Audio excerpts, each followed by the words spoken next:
5 years before the song Breathless took our breath away, there was another anthem that the country was dancing to and singing along. It was the anthem of Kuch Khas Hai Hum Sabhi Mein. Today, it's our delight and privilege to have Shankar Mahadevan with us, the gentleman who was behind both these amazing songs that captured the imagination of the nation in the 90s. Thank you very much for joining us, Shankar. Thank you very much. Thank you. Thank you. Pleasure meeting you all. So, Shankar, just to kind of kick off proceedings, when the Cadbury's Dairy Milk ad was reimagined, as Ogilvy says, in 2021, what was your first reaction when you heard about that? Okay, I have a very strange story to tell you, Prasad and Sohini. I don't know how many of you all believe in a superpower. How many of you all believe in something, some kind of strange connections that happen? My emotional connect with the ad is too much because it was where my voice got launched to the public. So now we have, as Prasad, we have 10 days of Ganesha Utsav in my house. Okay, and 10 days. We keep making prasad, in the afternoon and in the evening. One prasad in the afternoon, one in the evening. So it was almost the 5th or 6th day or 7th day. I don't remember what it was. Every day thinking about what sweet to make. There's always a discussion. Aaj kya prasad banayenge? Today what we'll make? Today what? It was like, oh my God, so many sweets. It's like let's do something totally different. So for the night prasad, there were a lot of children coming for Aarti and all that. For the night prasad, it was decided that, let us buy the 2 rupee wala Cadbury's Dairy Milk, and we'll keep a whole basket of that as a prasad for Ganpati. Before that, I went and I checked on the net whether that contains egg or no, because, for prasad, normally we try to avoid, we keep it pure vegetarian, and a lot of vegetarian people come. So we bought this whole big basket of, and you, Prasad, the number of people who come to my house for Ganpati. So the whole basket of this 2 rupee, and everybody saw that and got excited. Oh my God, today's dairy milk for Prasad. And everybody was like excited, and, we had a great aarti and all that.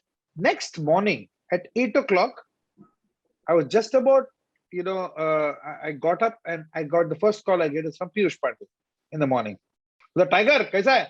So I said, "Arey mast hai yaar. I mean, early in the morning, boss. What's happening? What's everything? Acha, ek kaam kar. Main tere ko WhatsApp mein, I've sent you something. Please see that and then call me back. Cut the phone now."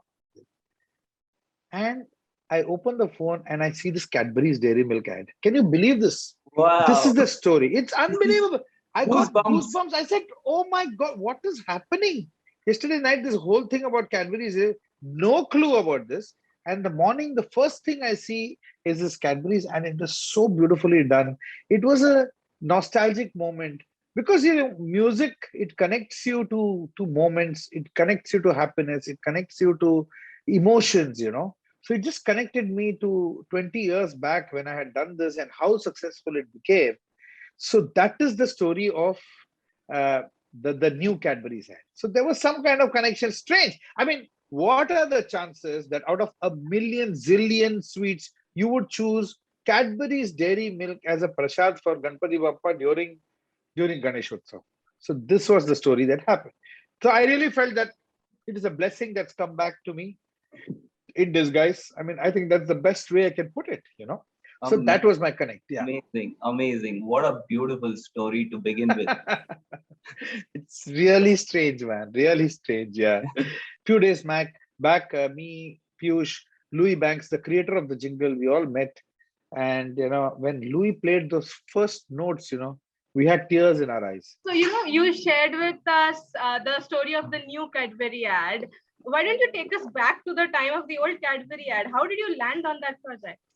Well, yeah, okay. Now, this is 20 years back. And, as you know, I did not have my set of Dil Chahta Hai's or nothing. It was not even 20. It was a little more than 20 because by the time we recorded, sorry? It's actually 27. Yeah. I was wondering because nobody knew me in the industry, except for one alap which I had done in one cola ad. That's it. But otherwise, Nobody knew me. And of course, within the industry, people knew that there is this voice that's coming up and all that. And Louis, being a father figure, being somebody whom I really look up to as a guru, as a mentor, and he used to always keep giving me these jingles to sing. And it so happened that again it was uh, late night, and Piyush called me, boss, there is one particular ad which I want you to go and sing tomorrow morning. And I asked, who's the composer? He said, it's Louis Banks, and it's already sung in English. I just wanted to sing that in Hindi. So I said, yeah, sure, Louis will be there, and I'll go there, and I'll dub it, no issues. So 8:30 in the morning, again the same time, like when the new ad came out, when Piyush called me, the same time, 8:30 in the morning, I was in Rainbow Studios, a small studio in Santa Cruz. I don't think it's even there now. I don't know whether it's there. I landed up there, and there was nobody there, not even the engineer, no sign of Piyush Pandey, and no sign of Louis Banks also.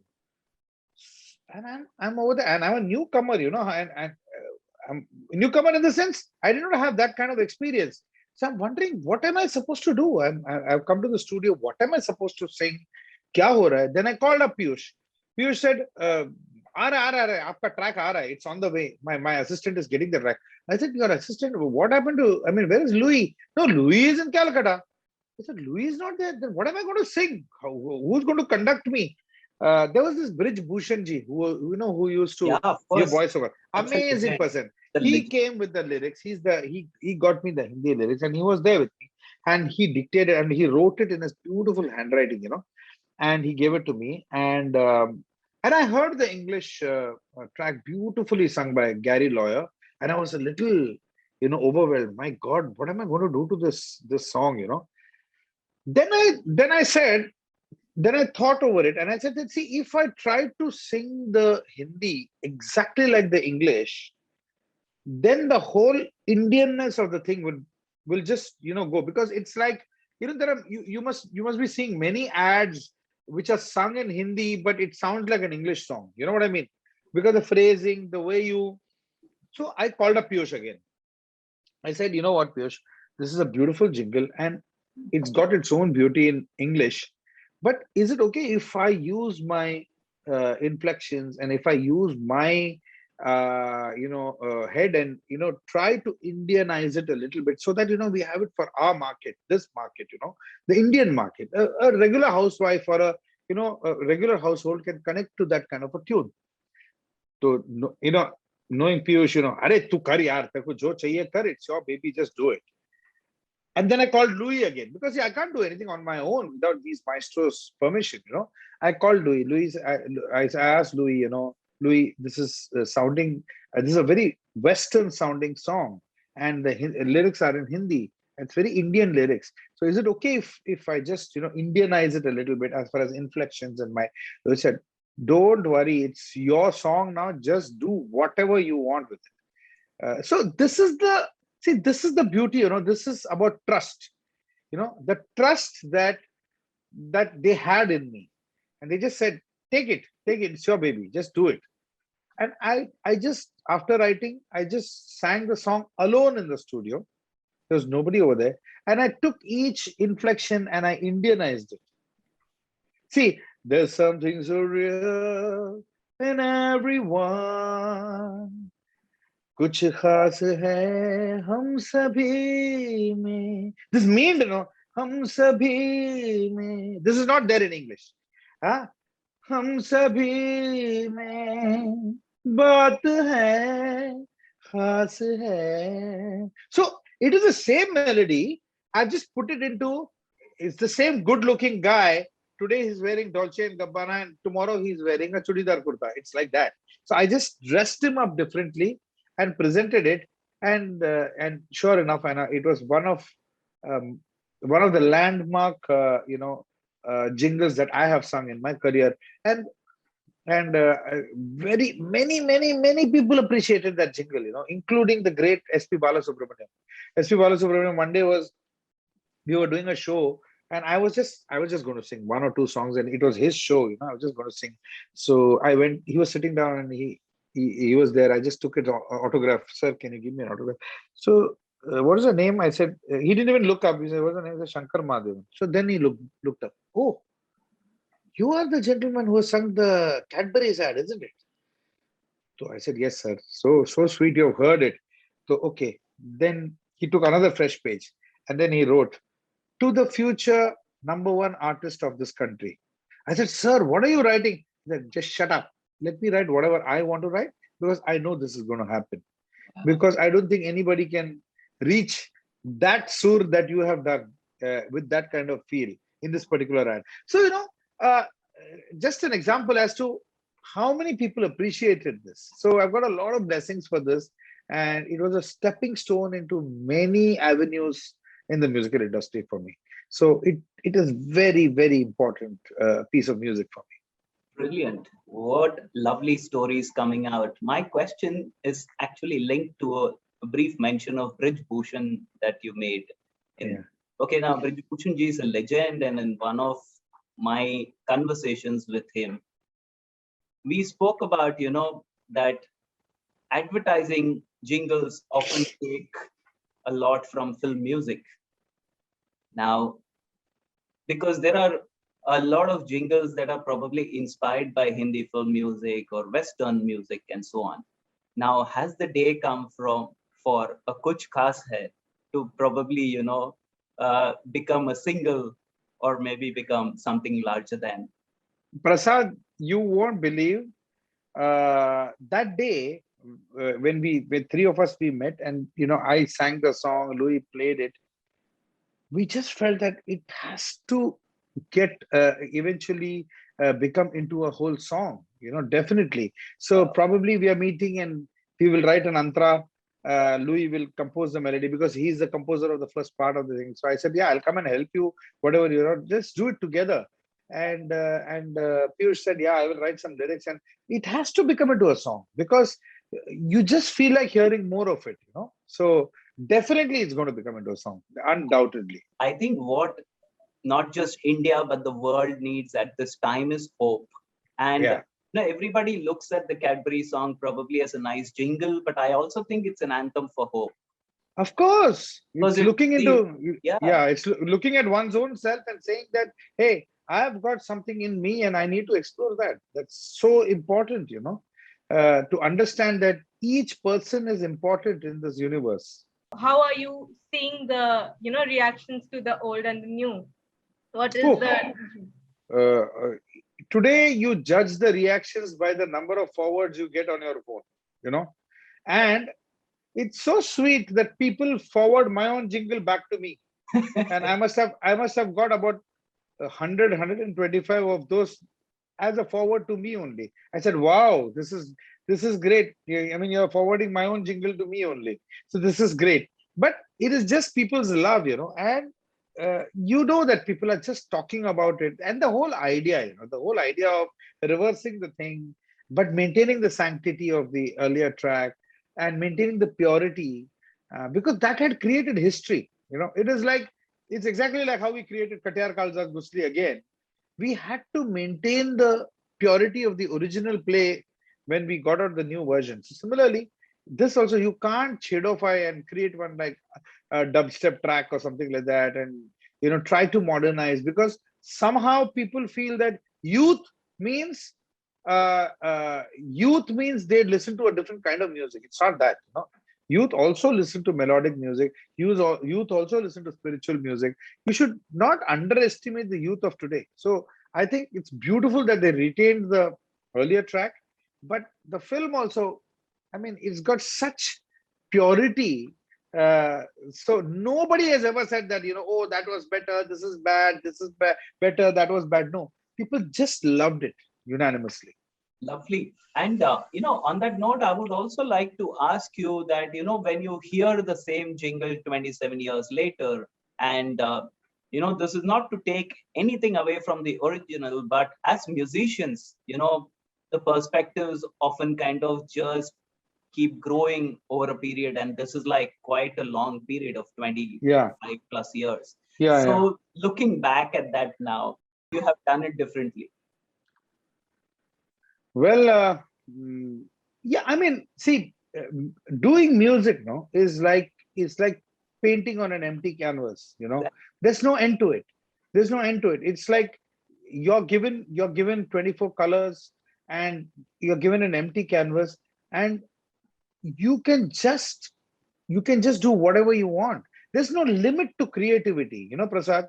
The beauty is when you draw a line to creativity and say, hey, this is it. I'm not going to do this. I'm not going further from this.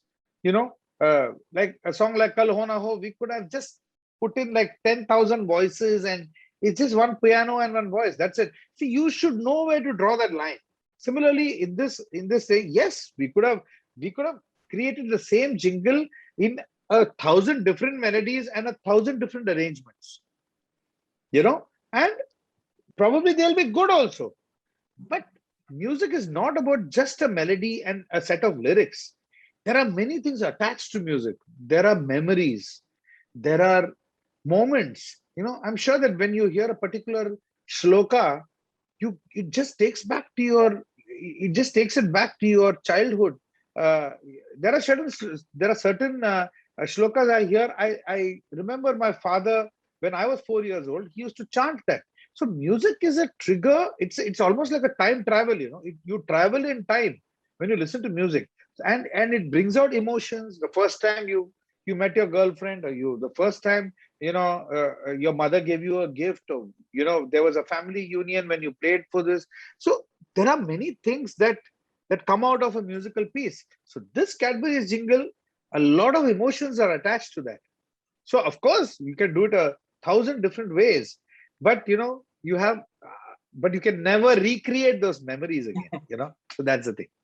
No, brilliant. And on that note, okay, now you say that certain things, especially with music, are timeless. And you also touched upon the fact that how you Indianize this kind of the song to kind of appeal. Do you feel Yeah. that there is a huge case for a lot more of Indian music to enter advertising? And probably we are still pushing the West a lot more. No, actually, you know what? There was a period in between everything was getting Indianized. If you go to see, we started off with, I mean, if I may mention the name of the brand, we started off with Pepsi. Yahi hai right choice, baby. In that we started off in a cola commercial. I did that alap and a. Yeah. It's a classical thing. Wow! Everybody just good. And then the Vimal ad where this lady Meher Jaisia and all, she's in the this thing, and then I did that alap, and I did. So we slowly, that was the beginning, thanks to people like Ranjit Barot and all these people who had that vision of using alaps, Indianizing stuff where it's a very Western scenario. And then slowly you see, even in background scores, even in this thing, use Indian parameters were used to depict a particular emotion. Like, for example, if it's a emotional scene, or if somebody's dying, or if it's a spiritual scene, or if it is a very romantic scene, the Indian voice was used as a tool to progress that particular scene. So that started happening, and then ads with a lot of what do you call it, mitti ki khushbu, as you can say, the desi ads, they are really, really popular with especially the things that people like Prasun Pandey and all shot. Yeah. Prasun Pandey always sees to it that he keeps a very desi, like all the Fevicol ads or many other things. So that trend is always there, but now again, I think there's again a Western trend that comes. Yeah. So I think it's like a cycle that keeps going up and down, but there are many things that work. And I think we are in a country where Indian music always works. If it is melodic, if it's lyrically, it's got depth in it, it will definitely work. Brilliant. On that note, thank you very much for joining us.